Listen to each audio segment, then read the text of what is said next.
محمد كما صليت على إبراهيم وعلى آل إبراهيم إنك حميد مجيد اللهم بارك على محمد وعلى آل محمد كما باركت على إبراهيم وعلى آل إبراهيم إنك حميد مجيد اللهم صل على سيدنا محمد وعلى آل سيدنا محمد واصحاب سيدنا محمد وبارك وسلم عليهم الحمد لله رب العالمين والصلاة والسلام على سيد الأنبياء والمرسلين وعلى آله وأصحابه أجمعين أما بعد فقد قال الله تبارك وتعالى في الكلام المجيد والفرقان الحميد فأعوذ بالله من الشيطان الرجيم بسم الله الرحمن الرحيم يا أيها الذين آمنوا اتقوا الله ولتنظر نفس ما قدمت لغد واتقوا الله إن الله خبير بما تعملون صدق الله العظيم وصدق رسوله النبي الكريم ونحن على ذلك من الشاهدين والشاكرين والحمد لله رب العالمين قال النبي صلى الله عليه وسلم كن في الدنيا كأنك غريب أو كعابر سبيل أو كما قال عليه الصلاة والسلام محترم معزز بزرگ اور دوستوں اور معزز سامعین کرام السلام علیکم ورحمۃ اللہ وبرکاتہ۔ محترم حضرات،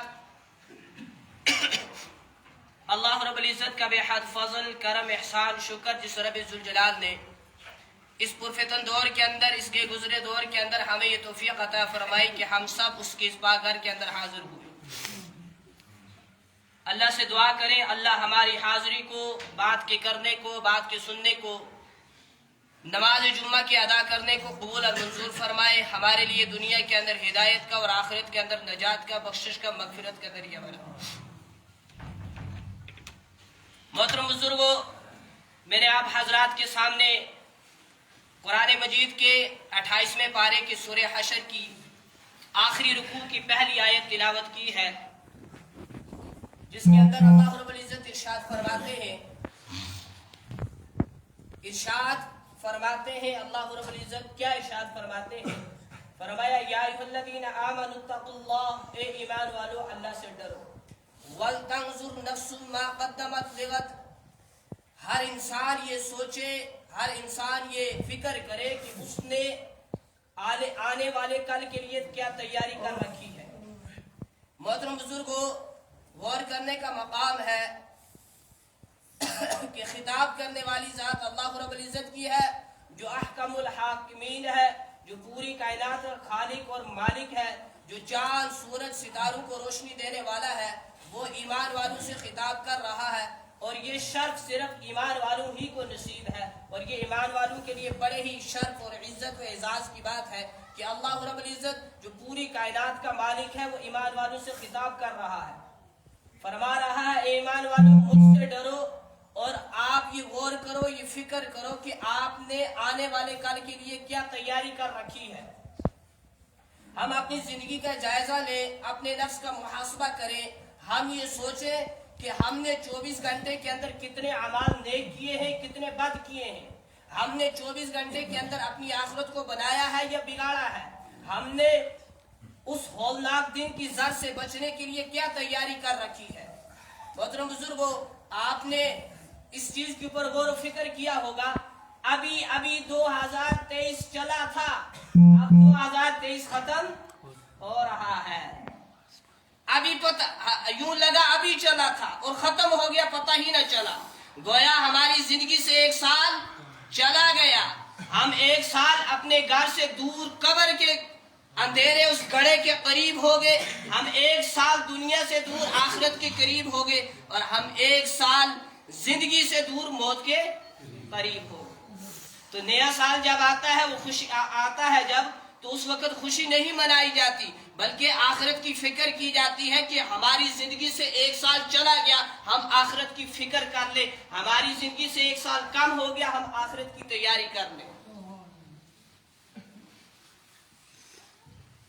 تو نیا سال خوشی منانے کے لیے نہیں ہوتا، نیا سال کسی کو ہیپی نیو ایئر کہنے کے لیے نہیں ہوتا، بلکہ آخرت کی تیاری کے لیے ہوتا ہے۔ ہماری زندگی سے ایک سال چلا گیا، اسی لیے میں نے اس موقع پر اس چیز کو غنیمت جانا کہ آج سال کے اختتام ہو رہا ہے، سال ختم ہونے والا ہے۔ آج 29 ہے، کل 30 اور پرسوں 31، سال ختم ہو جائے گا۔ تو کیوں نہ میں اسی چیز کے بارے میں موضوع لے جاؤں، ہم اس چیز کا محاسبہ کریں، اس چیز کا جائزہ لیں، ہم نے 2023 کہاں گزار دیا، ہم نے 2023 کے ایک سال کہاں گزار دیا، ہم نے ایک سال کے اندر اپنی آخرت کو بنایا ہے یا بگاڑا ہے؟ ذرا ہم اس چیز کے اوپر محاسبہ کریں۔ اسی لیے میں نے سوچا اس موضوع کو لے جاؤں تاکہ ہمیں اس موضوع کے سننے کے بعد تھوڑی سی فکر لاحق ہو جائے کہ ہم نے 2023 کا سال کہاں گزارا۔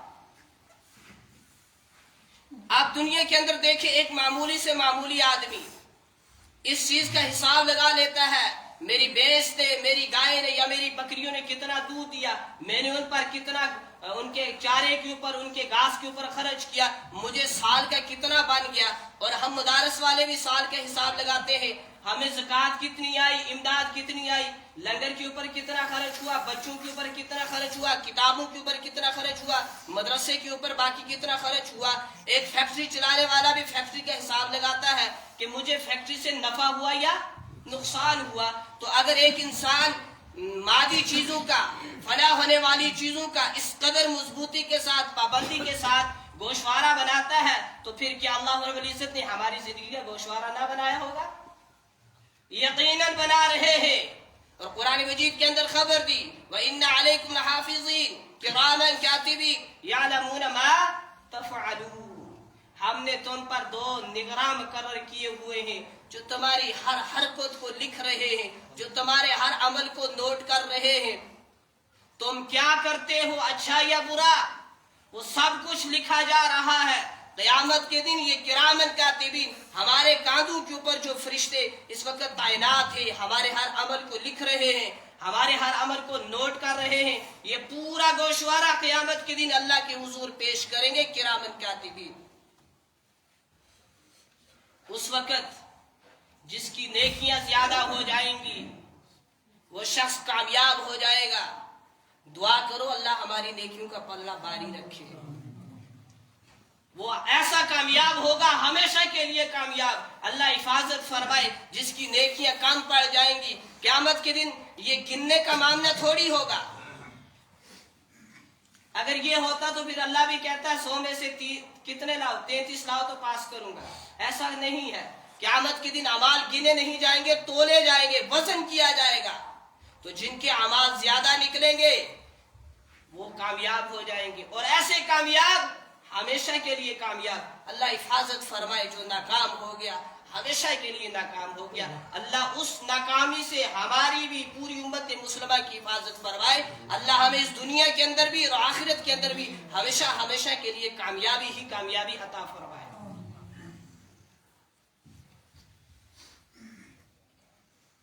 بزرگوں، صحابہ سے بڑھ کر کون اس قدر دین کی خاطر قیمتی سے قیمتی چیز قربان کرے گا؟ صحابہ سے بڑھ کر کس کو دین کے بارے میں فکر تھی؟ صحابہ سے بڑھ کر کس کو آخرت کے بارے میں فکر تھی؟ لیکن اس کے باوجود صحابہ کرام رضوان اللہ تعالی علیہ اجمعین ہر وقت نہیں بلکہ ہر لمحہ اپنے نفس کا محاسبہ کرتے تھے، اپنے نفس کو ٹٹولتے تھے، اپنی زندگی کا جائزہ لیتے تھے، اپنے اعمال کا گوشوارہ بناتے تھے۔ حالانکہ ان لوگوں کا اللہ اور رسول کی نظر میں بہت اونچا مقام تھا۔ قرآن مجید کے اندر جگہ جگہ بشارت دی گئی تھی، رضی اللہ عنہم ورضوا عنہ، میں ان سے راضی، یہ مجھ سے راضی۔ اس کے باوجود صحابہ رضی اللہ تعالیٰ عنہ کو ہمیشہ آخرت کی فکر رہتی تھی، ہمیشہ آخرت کے بارے میں فکر مند رہتے تھے، ہمیشہ اپنے نفس کا محاسبہ کرتے تھے، زندگی کا جائزہ لیتے تھے۔ جنت کی بشارتیں ہونے کے باوجود اتنی فکر آخرت کی رہتی تھی۔ ایک مرتبہ حضرت حنظلہ رضی اللہ تعالیٰ عنہ پریشان ہے، چل رہے ہیں، ابو بکر نے پوچھا حنظلہ کیا ہوا؟ حنظلہ کہتے ہیں ابو بکر حنظلہ منافق ہو گیا۔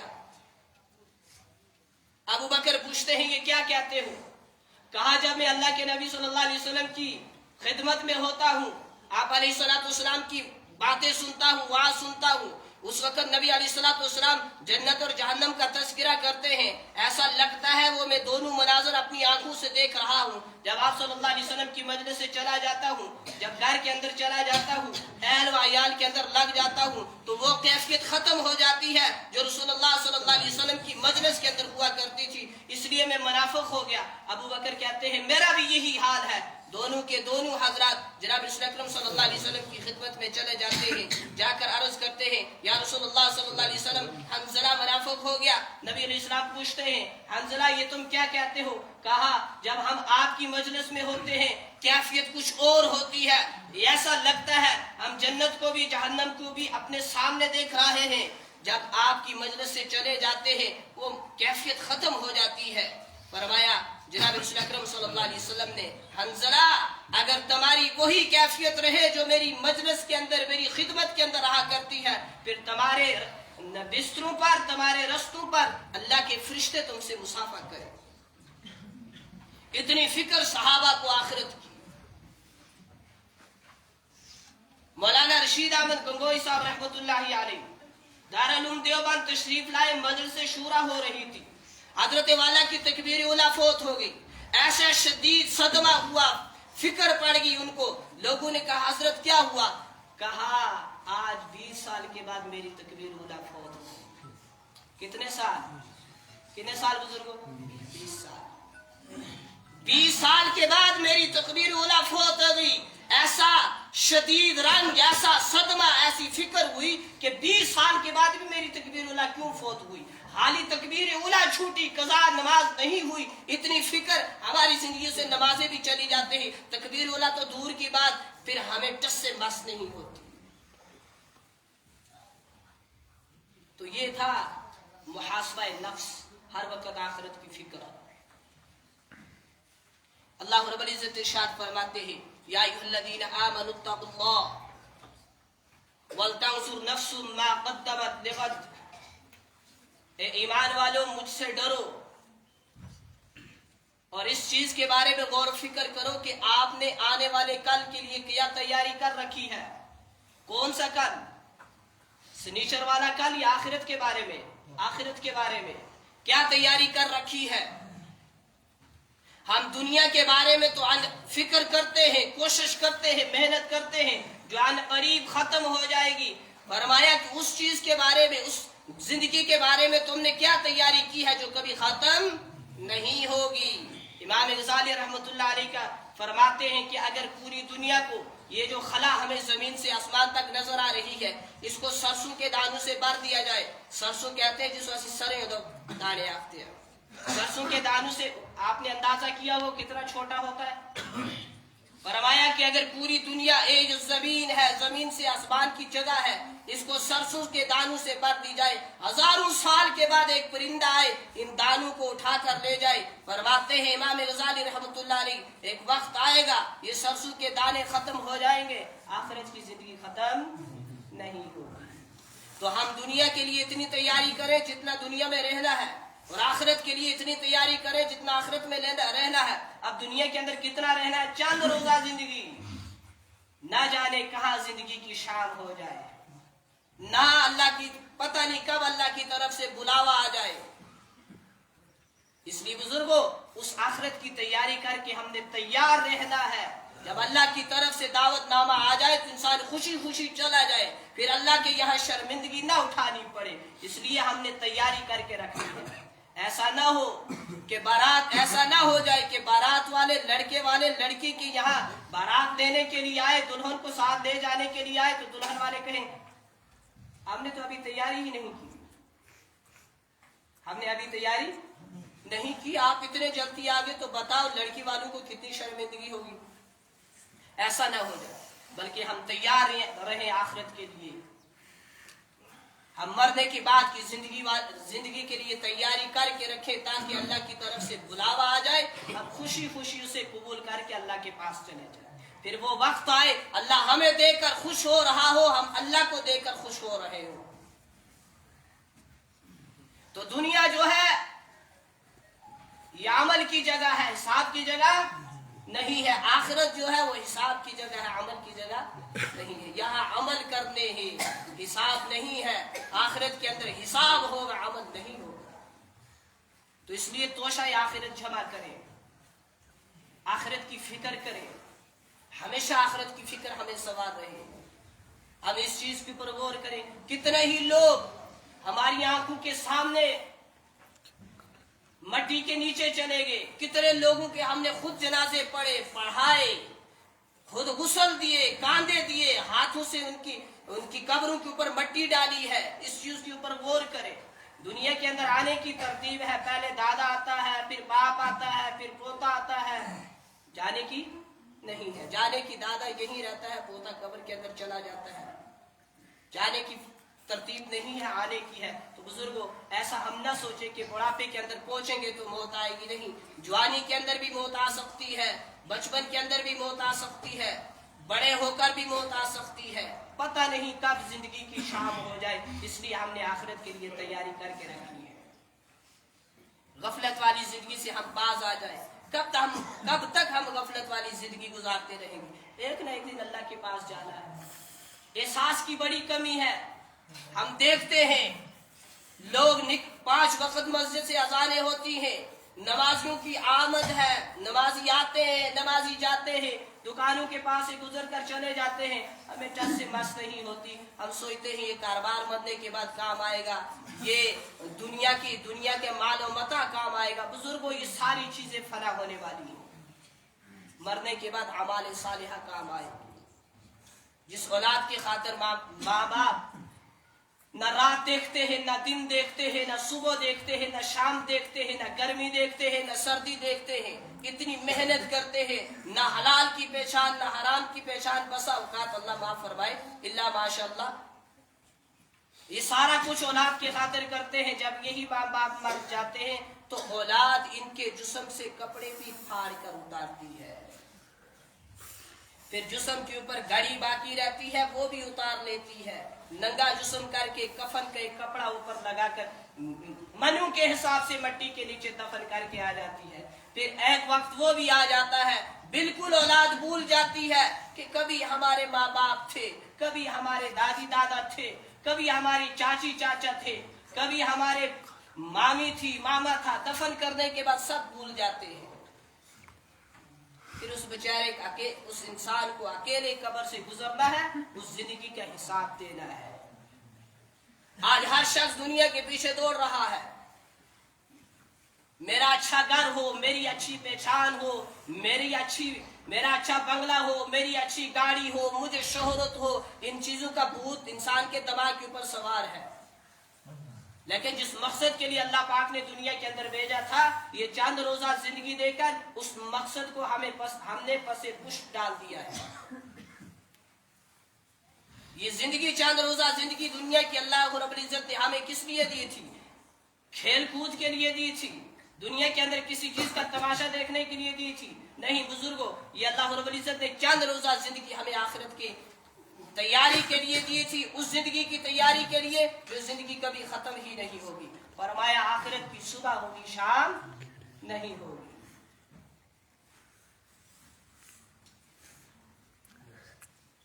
شیخ الحدیث حضرت مولانا زکریا صاحب رحمۃ اللہ علیہ فرمایا کرتے تھے, اپنے نفسوں کو مردوں کے اندر شمار کرو, یعنی اپنے آپ کو مردہ خیال کرو.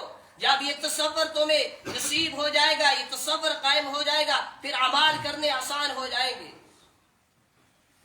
حضرت عمر بن عبدالعزیز رحمۃ اللہ علیہ کا آخری وقت آیا, یعنی دنیا سے جانے لگے. سارا کا سارا مال تقسیم کر دیا, بانٹ دیا لوگوں کے اندر. کسی نے کہا حضرت اپنی اولاد کے لیے بھی کچھ چھوڑو. کیا کرو؟ اولاد کے لیے بھی کچھ رکھو, کچھ چھوڑو. فرمایا واللہ ولی المؤمنین, اللہ پاک نے قرآن کے اندر فرمایا ہے اللہ مومنوں کو اپنا دوست رکھتا ہے.